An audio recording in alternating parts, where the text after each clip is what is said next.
네, 수요일에만 문을 여는 경제 전문 포장마차 상암동 경제포차 문을 열겠습니다. 신영증권 김학균 리서치센터장님 그리고 블록체인 미디어 조인드의 고란 기자와 함께합니다. 어서 오세요. 네, 안녕하세요. 안녕하십니까? 네, 지금 유튜브로 방송되고 있습니다. 유튜브 들어가셔서 세계는 그리고 우리는 이렇게 검색하시면 저희들 함께 보실 수 있습니다. 오늘 가장 경제 분야 큰 이슈는 역시 3차 추경이었어요. 정부가 계속 얘기를 해오긴 했었는데 고란 기자님, 3차 추경 역대급 이렇게 표현을 많이 쓰더라고요. 어땠습니까? 역대급 맞죠? 네네. 35조 3천억 원입니다. 네. 내일 국회에 제출할 건데요. 문재인 정부 들어서 6번째고요. 올 들어서는 3번째입니다. 네. 1차에 11조 7천억 원, 2차에 12조 2천억 원. 만약에 정부안이 그대로 통과가 되면 올해 추경 규모만 59조 2천억 원입니다. 네. 여기에다가 금융 지원 같은 거 하잖아요. 그래서 네네. 은행을 통한 대출 같은 거요.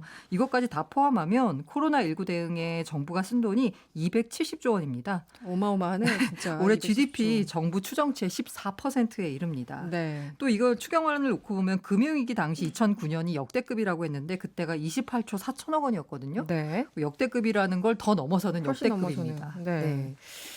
이 3차 추경 센터장님 네. 보시기에 불가피한 측면이 있죠, 분명히. 네. 지금 고 기자님이 올해 그 GDP 한 14% 정도 네. 이제 쓰고 있다고 말씀을 하셨는데요. 네. 뭐 많은 나라들이 미국, 일본, 독일 이런 데가 10% 이상 쓰고 있고 그래서 이게 과하게 하는 건지 아닌지는 지나가 봐야 할 수 있는데 네. 그래도 우리가 길게 거슬러 가면 1920년대, 30년대 초에 대공황이나 아니면 2008년도 글로벌 금융위기 이런 것들 한번 복기를 해보면 기왕 정책을 썼으면 아주 확연하게 좋아지는 걸 확인되기 전까지는 네. 계속 쓰는 게 좋다라고 하는 학습 효과는 있습니다. 아, 그렇군요. 괜히 어정쩡하게 이제 돈을 풀었다가 긴축을 하거나 하게 되면 경기가 다시 떨어졌던 사례들이 많은데 근데 이건 매우 독특한 게 아직도 앞으로가 얼마나 타격 입을지에 대해서는 이제 아무도 계산을 못 하는데 네. 다만 부족한 것보다는 미리 선제적으로 하는 게 좋다라는 생각을 많은 나라의 중앙은행과 관료들이 하는 것 같고 네. 한국도 뭐 그런 범주에서 해석을 해야 될 것 같습니다. 네. 위기 시에는 좀 과감하게 네. 하는 게 좋다.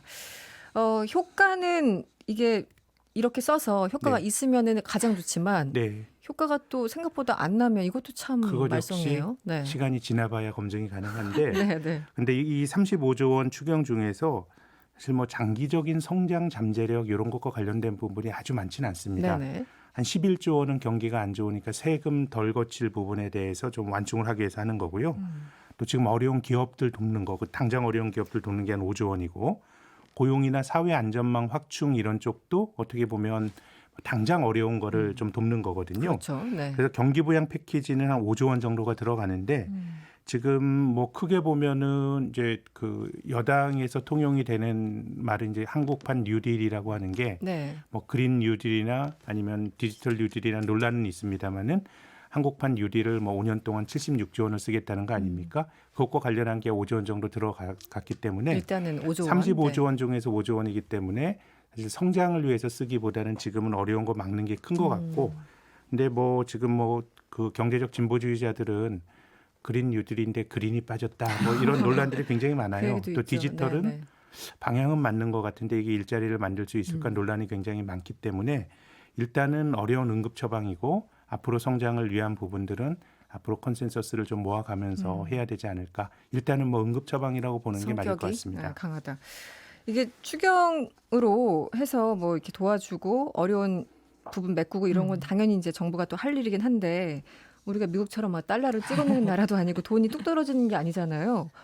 나라 빚이 꽤 많이 늘겠어요. 35조 3천억 원인데요. 네. 여기서 돈을 어떻게 마련하냐를 10조 1천억 원은 지출 구조 조정을 하겠다. 좀 줄일 부분 좀 줄이겠다라는 네. 거거든요. 네. 예를 들면 사실 고속도로, 철도, 공항 건설과 같은 이런 SOC 사업은 급한 건 아니잖아요. 그렇죠. 네. 요거 좀 안 하고 중앙부처 업무 추진비, 특수활동비를 좀 줄이겠다라고 합니다. 네, 네. 공무원들 약간 월급 공무원들. 줄어드는 소리가 들리는데요. 네. 그리고 1조 4천억 원은 근로복지기금 등 8개 기금의 여유재원으로 충당한다는 건데 이 나머지 23조 8천억 원은 결국 국채를 발행해서 메꾸는 방법인데요. 그렇군요. 국채 발행은 다시 말하면 나라 빚을 늘린다라는 의미거든요. 네. 2019년 본예산 기준으로 740조 8천억 원이었던 나라 빚이 840조 2천억 원으로 100조 원 가까이 늘게 됩니다. 네. 그래서 3차 추경까지 반영을 하면요. GDP 대비 국가 채무 비율이요. 37.1%였거든요. 그런데 역대 최고인 43.5%까지 급등하게 됩니다. 역대 최고군요. 네. 43.5%. 이게 높은 거냐 낮은 거냐 이건 계속 뭐 영원한 논란 같기도 사실 하고요. OECD 평균이 네, 네. 110%거든요. 그렇죠. 100이 넘죠. 그거랑 비교하면은 낮은데 이게 또 각자 나라마다 사정이 있기 음. 때문에 단순 수치가 낮다 그래서 안심할 수 있느냐 이건 좀 다른 문제고요. 네. 그 나라 빚을 할 때 이게 사실상 나라 빚인데 나라 빚이 아닌 걸로 치는 것들이 많이 있거든요. 네, 네. 또 그런 부분까지 포함하면 지금도 실제는, 위험하다라는 얘기도 있고 아니면 아직까지 여력이 있다라고 하는 또 시각도 있고 좀 네. 교차합니다. 굉장히 논쟁적인, 굉장히 오래된 논쟁이기도 해요. 네. 세출 구조조정 어느 부분에서 하는지 잠깐 고란 기자가 설명 주셨는데 센터장님 사실은 구조조정을 그러니까 돈 나갈 네. 거를 이제 안 나가는 거 혹은 못 나간 것을 네. 좀 아껴서 다른 데로 쓴다는 거잖아요. 어느 네. 부분에서 제 가능할까요? 생각에 특수활동비 이런 건 공무원들 하지 말라 그러면은 네. 안 하면 될 것 같은데 네, 네. 근데 쓰기로 한 걸 안 쓰긴 되게 힘든 일인데 근데 제 생각에는 SOC 예산 같은 거는 좀 줄일 필요가 있다고 생각하는 네, 것이 네. 우리가 경부고속도로 놓은 거 굉장히 중요한 투자였고요. 인천공항 중요한 투자입니다. KTX 중요한 투자인데 지금 한국이 과연 새롭게 하는 사회 간접 자본이 꼭 필요한가 이런 생각이 드는데 이 토목을 통한 성장이라고 하는 거는 우리 정부 철학에도 맞진 않는데 네. 작년에 이제 SOC 예산을 많이 늘리면서 국가가 재정 사업을 하려면은 그 예비 타당성 검사를 해야 되는데요, 네네. 감사를 그걸 건너뛰고 했거든요. 맞아요. 그러니까 네. 지금 이렇게 돈이 많이 들어갈 거를 인지하지 못했고 다만 경기를 부양해야 되는데 방법을 익숙한 쪽으로 했던 측면이 있기 때문에 제 생각에는 그렇게 조금 과하게 했던 SOC 투자는 이거는 경제적 자원의 낭비란 측면에서 보면 좀 네네. 자제해야 될 것 같고 일본도 정부가 돈을 많이 썼는데 막 성과 섬 사이에 다리를 놓습니다. 네. 그거 지을 때는 성장률 높였지만 지나고 났더니 차도 안 다니고 아무것도. 경제력 자원이 이제 네. 매몰이고요. 또 지을 데가 없다 보니까 일본에 있는 도나 시의 청사가 굉장히 높게 지어서 일본 관광 가면 다 거기 전망대가 맞아요, 있거든요. 아, 그렇군요. 그런 것들 네. 지나고 나면 다 이제 그래서. 과잉 투자인데 네. 저는 예타 같은 걸 건너뛰고 했던 거는 분명히 조금 경기 부양에 대한 익숙한 방법에 대한 조급증이 있었던 것 같고 지금 돈 쓸 때가 많아졌기 때문에 그런 부분들에 대해서는 한번 좀 고민을 했으면 하는 생각입니다. 예타를 건너뛰는 건 사실 굉장히 좀 문제 아닙니까? 그게 돈이 허투루 쓰일 걸 좀 막자는 장치인데 그냥 예타를 뛰어넘고 그렇죠. 만들자는 이제 거는 예타를 뛰어넘은 것에 대해서는 네. 그 예비 타당성 예비 타당성, 검사인데 죄송합니다. 쉽게 말해서 비용 편익 분석을 하는데 비용이 더 많이 드느냐 아니면 편익이 더 크느냐를 분석을 하는데 또 이게 여러 가지 사업이 뭐 정치적인 이슈도 있고 하다 맞아요. 보니까 꼭 경제로만 좀 사업성을 평가하기 좀 힘들다였는데 네. 그 앞서서는 그래도 경제성에 대해서 네, 더 네. 중요하게 여겼다면 경기 부양을 위해서 경제성은 좀 제쳐두고 경기 부양 효과를 좀 노리자고 했었는데 결과적으로 올해 이제 코로나19가 터지면서 돈이 더 많이 필요한 상황이 됐죠. 그렇군요. 지난해 우리 국민들 국민 소득이 10년 만에 최대폭으로 감소했다 이런 소식이 있더라고요. 그러니까 1인당 국민 소득이 3만 달러를 겨우 턱걸이했다 이런 건데 고란 기자 좀 설명을 해주시죠. 이게 네. 지난해거든요. 그러면 이제 네. 올해는 아마 더 안 좋아질 거예요. 그럴 것 같아요. 그래서 네. 이제 3만 달러를 지난해는 턱걸이를 했는데 아마 올해는 좀 쉽지 않겠다라는 얘기가 나오고 있습니다. 이 먼저 국민소득은 GNI라고 표현하는데요. 네. 이게 GDP는 많이 들어보셨잖아요. 네네. 이 GDP와 GNI의 차이가 뭐냐 그러면 이 GDP는 이 영토가 중요합니다. 우리 대한민국 안에서 얼마나 생산을 했느냐가 네. 중요하고요. GNI는 국적이 중요합니다. 음. 우리나라 사람이냐 우리나라 기업이 생산한 게 중요한 거거든요. 이건 네. 해외에서 벌었건 국내에서 벌었건. 그래서 쉬운 비유로요. 손흥민 선수가 영국에서 활동하고 있잖아요. 네네. 손흥민 선수가 번 소득은 GDP에선 빠집니다. 그렇겠네요. 근데 네. GNI엔 들어갑니다. 네. 그래서 보통 한 나라 사람들의 생활 수준을 보여주는 건 GNI가 더 맞는 지표다라고 보고 있는데요. 네네. 한국은행이 어제 발표를 했는데 지난해 이 국민 1인당 GNI가 32,105달러를 기록했습니다. 115달러를 기록했습니다. 네. 2018년보다 4.1% 줄었고요. GNI가 전년 대비 감소한 건요. 2015년 이후 4년 만이고요. 감소 폭으로 보자면 금융위기 직후인 2009년 10.4% 감소 이후 가장 큽니다. 네. 왜 줄었냐를 보면 사실 환율 영향이 큽니다. 이게 제가 아까 달러로 표현했잖아요. 네네. 2018년 연평균 원달러 환율이요. 달러당 1,100원 정도 했어요. 근데 2019년에는 1,165원쯤 했거든요. 네. 그러니까 달러로 환산하니까 줄어든 거예요. 근데 만약에 원화 기준이다라고 하면 3,693만 원으로요. 우리 GDP가 지난해 2% 늘었잖아요. 그런 것처럼 3,744만 원으로 1.4%가 는 거는 맞습니다. 네. 뭐 이 추경 예산을 많이 쓰게 되면 국민 소득도 높아지는 결정적으로 영향을 줄 것 같은데요. 결정적으로요. 누군가의 소비는 누군가의 소득입니다. 그렇죠. 근데 네. 지금은 정부가 쓰는 게 이제 민간의 소득을 높여주는데 큰 영향을 이제 주는데요. 앞서서 이제 GDP와 소득이 좀 그 GNI가 다르다고 말씀을 드렸는데 네. GDP만 놓고 보면 작년에 우리가 2% 성장했습니다. 네. 근데 정부 부문을 빼면 민간은 0.6%밖에 성장 못했습니다. 네네. 박근혜 정부 말기부터 2016년부터 최근 4년 동안에는 정부가 큰 역할을 했거든요. 근데 정부가 돈을 쓰는 방식을 예를 들면 증세를 통해서 했다 그러면 효과가 좀 엇갈립니다. 네네. 민간이 쓸 돈을 정부가 뺏어서 세금으로 걸어서 더 주는 거거든요. 그러니까요. 네. 근데 지금은 기본적으로 이제 부채를 늘리면서 하는 겁니다.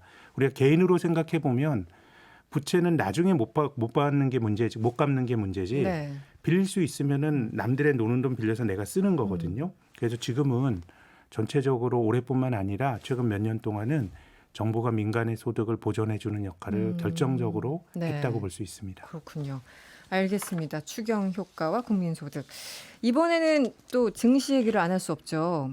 지난주에 2,000선 뛰어넘었다. 계속 올라가네. 막 이런 얘기를 했었는데 오늘 2,100 뛰어넘었어요? 오늘 정말 장을 보면서 네. 오기 전에 센터장님하고 얘기했는데 정말 시장이 무섭게 오른다. 네, 왜 이러는 거예요? 이게 이렇게 네. 오를 일이냐. 지금 실물 지표는 다 안 좋잖아요. 네, 네. 근데 오늘만 놓고 보자면 코스피 지수가 60포인트 가까이 올랐습니다. 3% 가까이 올랐거든요. 그래서 2,147포인트를 기록했는데요. 장중엔 3% 넘게 올랐어요. 이 코스피가 얼마나 힘이 센지, 소위 말하는 황소장이었는지를 알 수 있는 게 네. 이 거래 대금 규모거든요. 코스피 거래 대금이 16조 8천억 원을 넘었습니다. 종전 최대 기록이 2020년 5월 28일 기록한 이것도 최근이에요. 5월 28일이면 얼마 안 됐네요. 14조 4,800억 원이었거든요. 이걸 네. 훌쩍 뛰어넘습니다. 와, 2조 이상 훌쩍. 네. 특히나 오늘 같은 경우에는 기관과 외국인이 소위 말하는 쌍끌이 매수를 했다라고 볼 수 있는데요. 기관이 1조 1,400억 원 순매수했고요. 외국인은 2,000억 원 순매수했습니다. 반면에 지수가 이렇게 급등하면 최근에 나타나는 매매 동향은 개인들은 팔아요. 개인들은 오늘 1조 3천억 원 넘게 순매도를 해가지고요. 네. 개인 순매도 금액 기준으로 역대 4위를 기록했습니다. 이걸 어떻게 봐야 되죠? 이 증시 전문가들은 흔히 뭐 증시는 예측의 영역이 아니라 대응의 영역이다 이런 말을 한다고 하죠. 센터장님, 증시가 왜 이러는 걸까요? 뭘 의미하는 전문가들이 걸까요? 변명할 때 그런 표현을 쓰는 것 같아서 조금 부끄럽긴 빠져나가는 한데요. 구멍인가요? 네. 근데요, 제 생각에는 뭐 주가의 고점과 저점을 정확히 맞추기도 힘들고요. 그냥 뭐 적정 가치 대비해서 많이 오를 수도 있고 떨어질 수도 있는데 지금은 경기 회복에 대한 기대를 많이 반영하고 있는 것 같진 않아요. 일단 이제 미국에서 경제 활동이 재개가 되니까 네. 앞으로 뭐 지금보다 더 나빠지겠어라는 생각은 있는 것 같고 만약에 금융시장이 앞으로 경기가 좋아질 거다라고 생각을 하면 일반적으로 금리가 올라갑니다. 네. 금리라는 건 돈의 가치라서 경기가 좋아지면 사람들이 소비 수요도 늘리고 투자 수요도 늘어나면서 돈을 원하게 되니까 돈의 값인 금리가 올라가는데 네. 지금 금리는 하나도 안 올라가고 있습니다. 네. 그렇게 보면 이게 경기 요인이라기보다는 야 금리가 이렇게 낮고 또 경기도 어쨌든 바닥친 거 아닌가라고 하는 기대가 주가를 끌어올리는 것 같고 본질적으로는 저는 돈이 많이 풀린 데 따른 금융적 현상이 네네. 실물보다는 주가를 끌어올리는 것 같고요.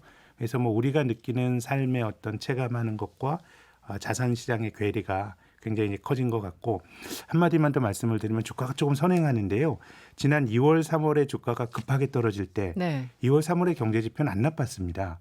근데 우리는 코로나 때문에 앞으로 경제 지표가 나빠질 거다라고 걱정을 했죠. 네네네. 근데 4월, 5월, 6월에는 경제 지표는 아주 안 좋거든요. 근데 주가가 오히려 올라갑니다. 이거는 이제 4, 5, 6월이 나쁜 거는 2, 3월에 떨어지면서 선반영한 거고 지금은 3분기 이후 좋아질 거다라는 기대를 반영하고 있는 건데 제 생각엔 지금 코스피가 코로나 발병 이전 수준까지 다 갔기 때문에 3분기 때는 어지간히 좋지 않으면 시장은 이걸 또 반영했다라고 해석할 수도 있기 때문에 네네. 조금은 뭐 제 생각에는 오를 수 있는 한에서는 좀 많이 반영해서 이미 좋은 거를 많이 반영한 레벨이 아닌가? 제 판단은 그렇습니다. 참고로 네. 시장에 여러분들이 전문가가 계신데 센터장님은 조금 약간 조심하자라는 주의예요. 아직 갈 종목은 간다라는 분들도 있습니다. 아, 네. 그렇군요. 이게 좋게 말하면 기대감이지만 나쁘게 말하면 허황된 꿈일 수도 있는 거고. 네.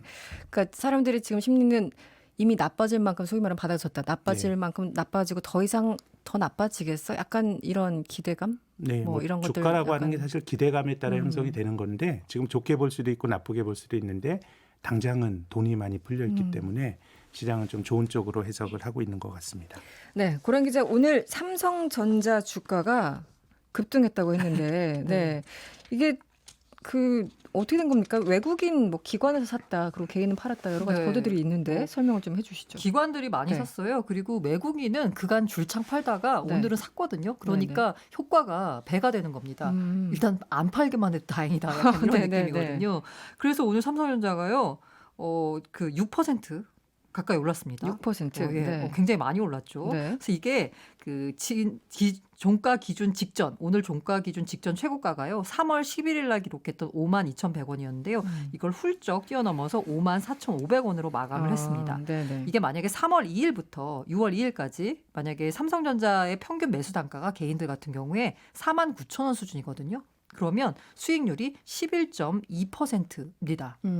그리고 그래서 약간 네. 여의도 증권가에서는 이게 네. 동학개미 운동의 약간 상징적인 종목이 삼성전자잖아요. 네, 그랬죠. 근데 이렇게 삼성전자가 오늘 급등을 하면서 네. 수익률이 이 정도 났으니까 오늘 네. 개미들의 화끈한 승리를 기념하자라는 의미에서 6.3절이라는 표현까지 등장했습니다. 6.3절. 네, 6.3절. 네, 알겠습니다. 조금 더 자세히는 광고 듣고 와서 이어가도록 하겠습니다. 네, 상암동 경제포차 김학균 센터장님 그리고 고란 기자와 함께하고 있습니다. 조금 전에 저희가 이제 삼성전자 주가 얘기하고 있었어요. 그래서 결론은 동학 개미들이 이긴 거냐 거기에 대해서 우리가 자세하게 논하지 못했어요. 설명을 좀 해주시죠. 어떻게 된 건가요? 지금 뭐 보자면 뭐 어쨌든 네. 삼성전자를 가장 많이 샀고 네. 그 평균 매수 단가를 보자면 돈을 번 건 맞지만 이 동학 개미도 우리가 외국인이 한 사람이다라고 볼 수는 없잖아요. 그렇죠. 굉장히 네. 여러 가지 외국인이 있는 거고 종류별로 네. 동학 개미들도 굉장히 여러 가지 이제 개미들이 있었을 텐데 네. 시작은 삼성전자로 했지만 사실 중간에 많이 나타났던 모습이 그 원유 개미들도 있었고요. 예전에 설명을 해주신 네. 부분. 네. 소위 말하는 곧버스 개미. 이 곧버스는 인버스. 그러니까 주가가 떨어질 것으로 베팅을 하는 투자자들인데 곧버스, 곱하기거든요. 그러니까 2배로 먹겠다. 떨어지는 네. 거에 2배로 먹겠다는 건데 네. 이런 분들은 사실 손실을 많이 봤고요. 네. 사실 소위 말하는 주도주들이 이제 옮겨가면서 상승을 했는데 만약에 주도주를 좀 한 발 늦게 들어갔으면 오히려 비싼 가격에 샀다가 고점에서 좀 하락하는 경우에는 네네. 좀 수익을 못 볼 못 수도 보는 있죠. 경우도. 네. 네. 그냥 적당하게 욕심을 냈으면은 괜찮을 텐데 이것저것 다 너무 한 걸까요? 어떻게 된 걸까요, 센터장님? 근데 과거에는 한국 네. 사람들이 주식을 할 때 직접 하는 것보다 특정 펀드에 돈이 몰렸거든요. 네. 그래서 그 펀드가 안 되게 되면 집단적으로 손해를 봤는데 지금은 뭐 투자라는 게 버는 사람 또 잃는 사람 있게 마련인데 굉장히 좀 분산된 듯한 느낌입니다. 아, 그래요. 근데 네. 전체적으로 보면 그래도 뭐 주가가 많이 올랐기 때문에 그래도 개인 투자가들이 어려울 때 용기를 내서 투자를 해서 뭐 지금까지는 잘하고 있다고 평가를 해야 될 것 같습니다. 네. 외국인 투자자들이 이제 돌아오는 건가요? 어떻게 보십니까? 그동안 너무 많이 팔아가지고요. 네, 네. 우리 증시에서 외국인이 지난 한 넉 달 동안에 코로나 발병 이후로 25조 원을 팔았는데 네. 이게 한국 시장이 92년도에 외국인의 문을 열었는데 네. 가장 단기간에 많이 판 많이 겁니다. 그렇기 때문에 와. 이제 좀 팔 만큼 판 측면도 있기 때문에 네. 앞으로는 외국인이 사고 비싸게 사고 개인 투자가 오늘처럼 좀 파는 그런 식의 어떤 구도가 만들어지지 않을까 싶습니다. 네. 그런데 문제는 주식 투자 당연히 개인 선택이고 할 수 있는 거지만 빚을 내서 하시는 분들도 많은 것 같아요. 이 신용거래 융자 잔고가 계속 늘고 있다고 하는데 고란 기자. 네. 빚을 내서 투자를 한다고 할 때요. 예를 들면은 카카오뱅크에서 마이너스 대출 받아서 투자하는 것도 빚을 내서 투자하는 거지만 그러네요. 요거는 빚을 내서 투자하는 건지 아니면 자기가 갖고 있는 돈을 투자하는 건지 사실 잡히지가 않습니다. 네, 네, 네. 그렇죠. 물론 개인 신용 대출이 늘었다. 뭐 이렇게 잡힐 수는 있지만요.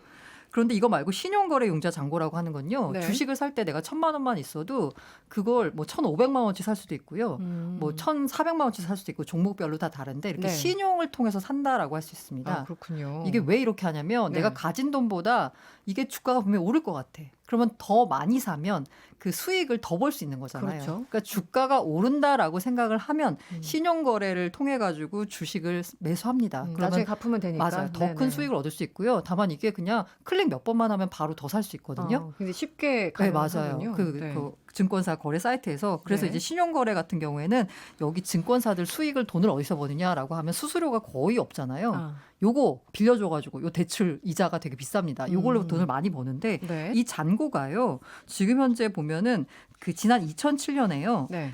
2007년 3월 19일부터 6월 27일까지 69거래일 연속으로 신용거래 융자 잔고가 늘었습니다. 이게 이제 최대거든요. 네. 근데 최근에 44일 연속 신용거래 융자 잔고가 늘고 있습니다. 네. 알겠습니다. 시간이 많지 않은데요. 네. 오늘 경제포차 세 줄 요약을 바로 가나요? 네. 부탁드리죠. 예, 네. 드랍 더 비트. 역대급 3차 추경, 경제도 역대급 회복 기대. 2100쯤은 우습다, 전고점 돌파도 기대. 이중 갈등 걱정된다, 현명한 줄타기 기대. 이게 좀 늦게 나왔어요. 항상 좀 일찍 나와야 되는데. 네. 오늘 그 국내 조선업계가 중동의 카타르로부터 그 LNG선 100척 수주했다는 얘기도 있었는데 이건 좀 다음에 나누도록 하겠습니다. 지금까지 신영증권 김학균 센터장님 그리고 조인디 고란 기자였습니다. 오늘 고맙습니다. 감사합니다. 감사합니다.